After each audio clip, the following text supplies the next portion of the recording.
Live at 5 is next. Know what time it is? It's 5 o'clock, and you are watching Channel 10 with Ted Hall and Moira Kay. This is Live at 5.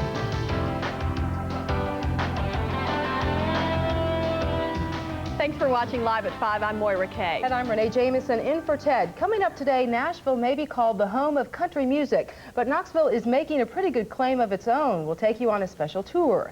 And sometimes summer means pool time, or for most of us, actually, we probably will spend some time in the pool, so find out how to get in shape while you are cooling off. And we'll get the real deal movie review on A Perfect Murder from a couple of special guests. All that, plus a live report from the Promise Keepers Convention, the weekend forecast, and a special game for the Andy Griffith Show. A lot coming up, right? Yeah. Those stories are coming up in just a moment, but first, here's Bill Williams with today's top stories. Bill. Renee, Moira, the floods may be gone in Union County, but the problems aren't. The floods were costly to the county, so much so, funds have run out at the Highway Department. The road superintendent had to tell more than 25 employees to stay home this week because there's no money to pay them. The Highway Department is expecting a federal check next week, so employees should be back to work by Monday. Nearly $20 million in federal aid has been approved for Tennessee residents to help clean up after those April storms.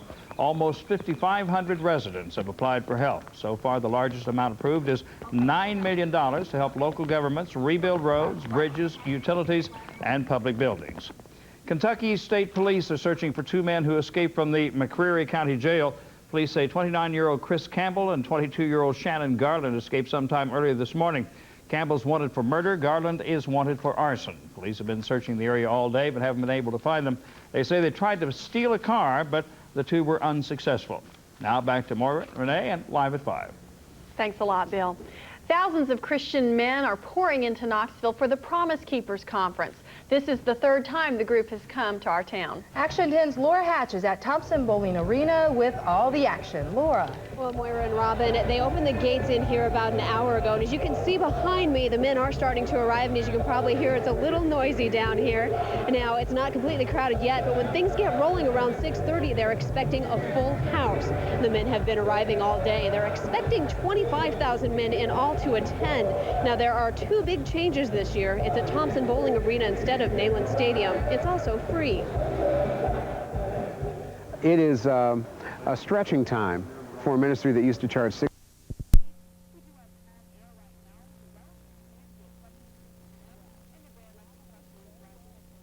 $6.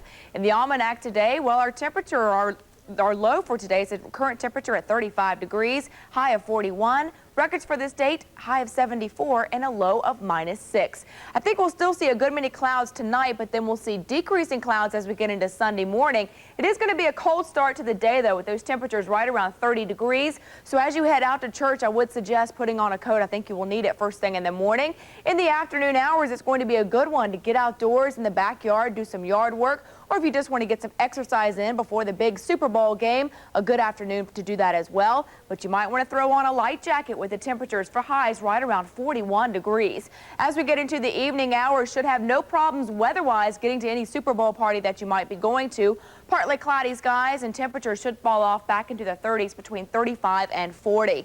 Here's what's happening on the satellite picture. We are still in the clouds throughout East Tennessee and basically blanketed in the clouds from Kentucky on into East Tennessee. A few breaks, though, occurring in West Tennessee right now. That's a good sign for us. I think we will begin to see some breakup in the clouds as we get into the early morning hours. Wind the picture out a little bit, and we have lots of clouds all the way from the New England area back into the Great Lakes, even on down into Texas. Next disturbance developing on the panhandle of Texas. Also lots of cloud cover out in the northwest all the way into the Rockies. Another big storm system is gearing up along the northwest, and I think that will be a problem for us as we get into Wednesday and Thursday. Some snow showers from the Dakotas into the Central Plains. Also another area of some snow showers. This is that area of low pressure that continues to move on to the northeast, and this is the one that did bring a few flurries for us early in the morning. Also another round of flurries in the evening hours. In fact, a Newfound Gap recording a dusting of snow. So the higher elevations did see some winter weather today, but again, it was very, very light. For our Sunday, it looks like a pretty good day for us. Finally, high pressure returns, bringing us some sunshine. It is going to be a short-lived period for us, though, as this area of low pressure along the Texas Panhandle gears up, and that's going to bring us some changes as we get into the work week. High temperatures for us on Sunday should be into the lower 40s, right around 41. And if you're wondering about the three cities involved in the Super Bowl, 25 in Green Bay, comfortable in Denver with 54. But all the fans that made the trip to San Diego, should be a great day for the Super Bowl with the temperature starting out right at 68 at game time. In the 5-day outlook, a good day for us on Sunday. High temperatures around 41. And you'll notice for the work week, we do have a chance of rain late Monday, early Tuesday, and then again late Wednesday and early Thursday. So I think we will see a chance of rain each and every day for the work week, unfortunately. So enjoy tomorrow. Okay. We haven't had any rain for so long, have we? Right. See it is a broken pattern, I feel like, for us, but we're in the winter and an El Nino year, so this is what we can expect. All right. Thanks, Jennifer. Coming up next on the Night Beat, NBC Today Show host Katie Couric is mourning the death of her husband. We'll have details. Plus, the Pope brings a strong message of peace and calls for change to thousands in Cuba. Be sure to listen to Action 10 meteorologist Todd Howell's forecast throughout the day tomorrow on WIVK FM 107.7. Now, Action 10 News Night Beat continues. Two nations are now joined together in space. Crews from the space shuttle Endeavour and the Russian space station Mir are getting to know each other after their two spaceships docked today. The two vessels will stay docked for 5 days. Astronaut David Wolf has been on board Mir for 4 months and will return to Earth on board the Endeavour. He says he could have stayed longer, but it's time to go home. Astronaut Andrew Thomas will now remain on board Mir through May. The NBC family is grieving tonight. The husband of Today Show host Katie Couric died today of cancer. 42-year-old Jay Monahan had worked as a legal analyst for NBC. A network spokesman calls Monahan a valued member of the NBC family and says he will be missed. He and Couric have 2 young daughters. The Pope made a plea to the Cuban government today to improve human rights in the country. He spoke more openly than ever before at a mass before thousands of Cubans, including Fidel Castro's brother. The Pope also called for greater freedom of expression and association. His 5-day visit to Cuba wraps up tomorrow with a mass in Havana. Well, changes at some of Knoxville's high schools are the focus of one story you can find in tomorrow's Knoxville News Sentinel. And Rusty Papps joins us live now with a preview. Rusty. Good evening. Well, we will take a look at some of the changes going on in Knoxville's Catholic schools, who are witnessing firsthand some of the effects of a national trend towards parochial education.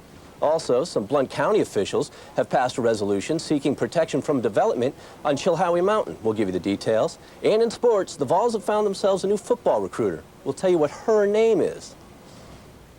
All right, thanks, Rusty. All righty. Well, they're dancing in the streets in San Diego this weekend. Perhaps you've heard there's a big football game there tomorrow, and fans are partying down. At one point, about 100,000 people crowded into a 20-block area to get pumped for the Super Bowl. There's music, food, games, and scalping. One fan at the party says he's got $2,000 and is ready to blow it all on one ticket. For $2,000, couldn't you play in the game? Or something else. Yeah, exactly. Wow. That's amazing. Well, you know, the fans aren't the only ones gearing up for tomorrow's big game. Mark Packer is in next with more on how the Packers and the Broncos are getting ready to play. Plus, we'll tell you if the volunteer basketball team managed to pull off another SEC upset, this time against Kentucky. For information on how you can manage diabetes, call 637-7700. Health information provided by Fort Sanders. All right, another big SEC game again tonight. You know, like we were just talking, you know, they start out 10-0, everybody's so excited, but then you ask the question, who have you played? Well, now you get into the SEC and you start playing now some you're people. Playing somebody. Exactly, you got that right. When you play a team that on paper is better than you, you need to do the little things to win. Commit less turnovers, get more rebounds, shoot a higher percentage from the field and the free throw line than your opponent. The little things. When you don't do that against a better team, you lose. Vols played host to number 7 Kentucky this evening at Thompson Bowling, and it was a pretty good game for the most part. Vols working it around early, getting it to Brandon Wharton. Bang, he hits the three-pointer. Vols still down, though, 11-9. A few minutes later, the Vols take their first lead. Nice pass. Victor to Torrey Harris, and the Vols are up 17-16. Unfortunately, at that point, it's where Kentucky went on a 20-0 run. It's in this point in time that they got out-rebounded, they got outshot. You name it, it happened, and the Vols were down quickly by 19 points, but back they came. They didn't give up. Rashard Lee hits the shot to cut it to 40-28. Vols, though, down by 18 at the half. Then in the second half, Kentucky continues to shoot the ball well. Scott Padgett, the three-pointer, 3 of his game-high 20. Kentucky up 53-35. Vols still trying to hang in it. That's not how you do it. Jamal McClure with the block. Vols come back with a block of their own, but it's not near enough as Kentucky wins 85-67, and the Vols impressed with the Cats.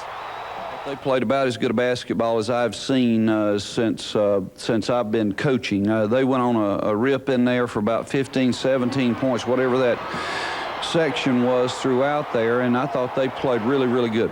They did a great job of being aggressive to the boys, getting a lot of offensive boards and rebounding, and came out with a lot of intensity, and their defense was